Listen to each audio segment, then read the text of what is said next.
When I was a reckless teenager, I strove for the attention of others. I was a popular kid, like a brother to most people. I was in with the cliques like the jocks, the nerds, and even the normal kids liked me, except the stoners. The stoners were a bunch of kids who were considered weird by everyone in the school. They were all guys, except one girl, who was abused by her father and turned to drugs to control her pain. They all laughed when I messed up. If I ever tried to talk to them, they just smirked at me like I was some damn fool. They used to just hang out and listen to Pink Floyd and other rock bands.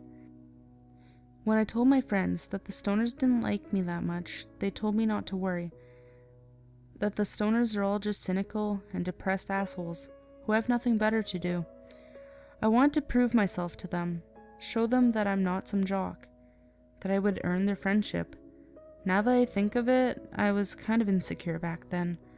I used to point out the flaws of others and did the same things myself. One day, I had enough.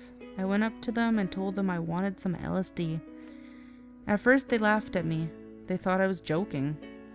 I stared at them with a determined face and their smiles turned into frowns. They sold me some for $100, pretty cheap.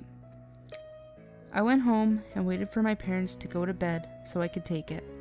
I put it on my tongue and let it dissolve. It took less time than I expected.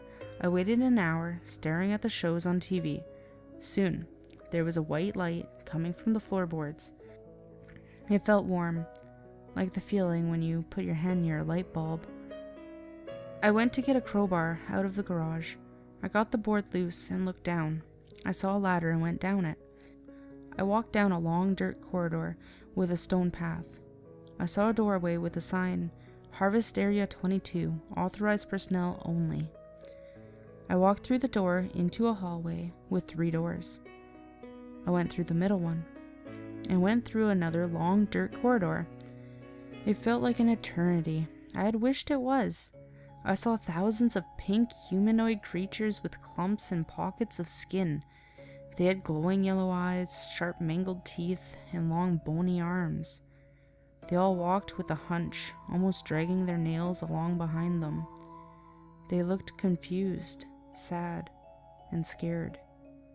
There was hundreds of soldiers with large assault rifles. I could see the flags of the United States, Russia, and Great Britain. The soldiers wore black, red, and blue uniforms with gas masks on. The creatures all stopped and looked up at me, thousands of glowing yellow eyes. I ran. I ran as fast as I could away from that place and went into my father's room. I didn't care if he was awake. I went to his closet and grabbed his shotgun and waited downstairs, aiming at the floorboard. I heard a sick growling noise. It was coming closer. Its footsteps echoed down the long corridor. I had my finger pressed tightly against the trigger. One of the creatures came up the ladder. It looked directly at me, as if it was looking into my very soul. I tried to talk to it. I asked if it needed help, but all it could say was, "Coming." More footsteps echoed, sounded like hundreds of them. Then the gunshots came. It sounded like a massacre. The screams of those things are still in my head. The creature looked as if it was about to cry. I heard a voice yell, "Halt!" Then the sound of footsteps came towards the ladder.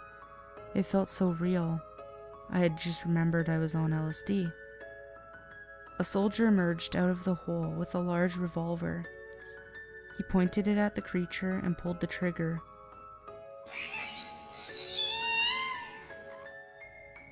The lime green blood splattered over me. The soldier threw the mangled body of the creature down the ladder. He said, "We will send a crew to clean this in the morning.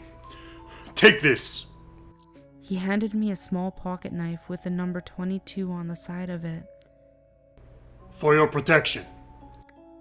The soldier went back down the hole and disappeared. I went to bed, scared and alone. The next morning, I woke up and went down to eat breakfast. I saw the living room was still intact after last night. I was sure now it was a trip. I took the bus to school. I saw the stoner girl and said thanks about giving me the LSD. You realize that they pulled a prank on you, right? They gave you sugar tablets. The images of last night went through my head. The creatures, the soldiers. What had happened? I went home after school, tore up my room, and found a knife with the number 22 on the side.